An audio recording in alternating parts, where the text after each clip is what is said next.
থেকে হাজার হাজার মাইল দূর আর্জেন্টিনা, ব্রাজিল, ওই খেলোয়াড়গুলোর জন্য আজকে আমার দেশের বাংলাদেশের সোনার ছেলেরা পতাকা উড়ায়।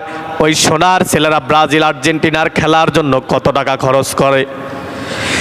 রাসূলুল্লাহ বলেন, আমি হচ্ছি লাকাদ কানা লাকুম ফি রাসূলিল্লাহি উসওয়াতুন হাসানাহ, আমি হচ্ছি তোমাদের জন্য উত্তম আদর্শ, আমার চরিত্রের ভিতর রয়েছে তোমাদের জন্য নাজাতের উসিলা। সুবহানাল্লাহ বলবেন না? আর আজকে আমরা সোনার ছেলেরা, যুবক ভাইয়েরা ব্রাজিলের খেলার জন্য, আর্জেন্টিনার খেলার জন্য কত টাকা খরচ করে না? কতক্ষণ না করে না? হাজার হাজার ফ্যাশন বানায়, ব্যানার বানায়, মা বাবাকে দমক দেয়। বাবা যদি বৃদ্ধ বাবা তাকে ডাক দেয়, বাবা এগুলা করো না, এগুলো ইহুদি খ্রিস্টানদের কালচার, এগুলা মুসলমানদের কালচার হতে পারে না।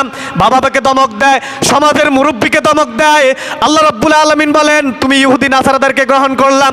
ক্বালা রাসূলুল্লাহি সাল্লাল্লাহু আলাইহি ওয়াসাল্লাম, মান তাশাব্বা বিকওমিন ফাহুয়া মিনহু, যে যাকে ভালোবাসবে আল্লাহ রাব্বুল আলামিন কিয়ামতের ময়দানে তার সাথে হাসর করাবে। নাউজুবিল্লাহ বলবেন না? ব্রাজিল দেখবেন এখন খেলা শুরু হয়েছে গতকালকে রাত্রে থেকে, ব্যানার হাজার হাজার হাজার জায়গায়, কত গ্রামে কত ব্যানার ছাপাইছে। তুমি ইহুদি খ্রিস্টানদের জন্য টাকা খরচ করলা, তুমি যদি রাসূলুল্লাহর সুন্নতের জন্য এই টাকাটা খরচ করতা, কোনো এতিম কোনো অসহায় মানুষকে দিতা, দিয়া বলতে, ইয়া রাসূলুল্লাহ, ইয়া হাবিবাল্লাহ, আমি আপনার একজন উম্মত, আপনার আদর্শ গ্রহণ করে আমার এই টাকাটা আমি একজন এতিমকে দিয়া দিলাম, একজন গরিবকে দিয়া দিলাম, একজন অসহায়কে দিয়া দিলাম, ইয়া রাসূলুল্লাহ, কিয়ামতের ময়দানে এই উসিলা আপনি আমার জন্য নাজাত করেন। সুবহানাল্লাহ পড়েন। তা না করে আমরা কোথায় সারা রাত, গতকালকে রাত্রে 1টা থেকে মনে হয় খেলা শুরু হয়েছে, অথচ সকালবেলায় যে যুবক ভাইগুলা খেলা দেখছে অধিকাংশ নামাজ পড়ে, আছে না? কথা কন্যা আছে না? খেলা তোমার জন্য ফরজ নয়। এই ইহুদি নাসারা আল্লাহ রাব্বুল আলামিন বলেন বিনা হিসাবে জাহান্নাম। এরা কেমনে মুসলমানদের আদর্শ, এরা কেমনে মুসলমানদের পছন্দের জায়গায় যায়। খেলা দেখবা সেটা ভিন্ন কথা, তাদের জন্য যেই গাছে শয়তান পর্যন্ত উঠতে পারে না ওই গাছে ব্রাজিল আর্জেন্টিনার পতাকা লাগায় না? কথা কন্যা লাগায় না? শয়তান পর্যন্ত উঠতে ভয় পায়, ওই গাছের মধ্যে বাচ্চারা পতাকা লাগা। এরপর ড্রেস সিলা, জামা গায়ে দেয়। আজকে ফেসবুকে দেখলাম টলি বানাইছে, টলির উপর দিয়া যে কাঠ দিছে, কাঠের উপর আর্জেন্টিনার একটা ব্যানার বানাইয়া তার উপরে দিয়ে দিচ্ছে।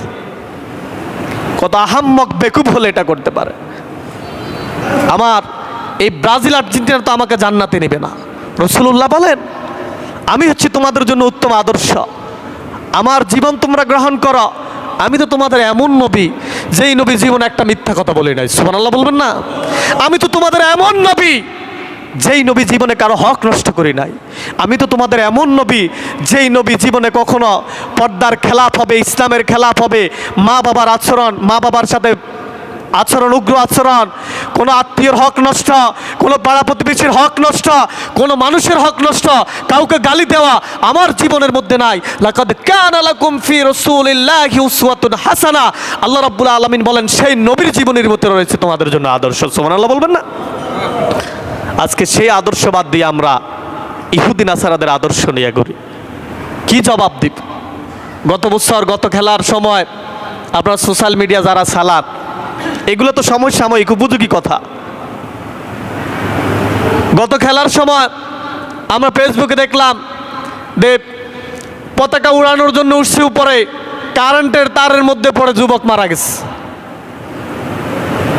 এখন এই যুবকটা আল্লাহর দরবারে কি জবাব দিবে? কার জন্য তোমার জীবন গেল? কার জন্য তুমি জীবন দিলা?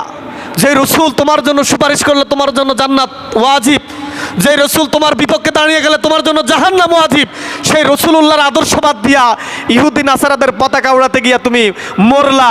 তোমার এই জীবন দুনিয়াও শেষ, আখেরাতও শেষ।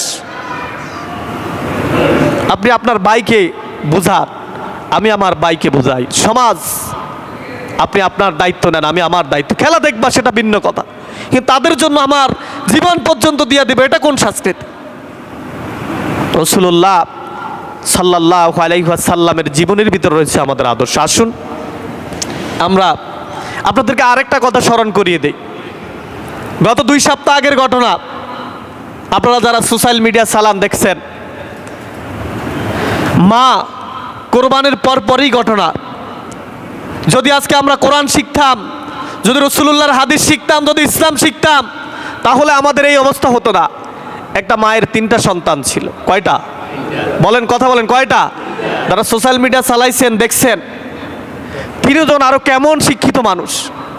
একজন বাহিরে যুক্তরাজ্যে সেটেল, একটা প্রাইভেট ইউনিভার্সিটির টিচার, আরেকজন সচিব, আরেকজন তাও বড় উপরস্থ কর্মকর্তা।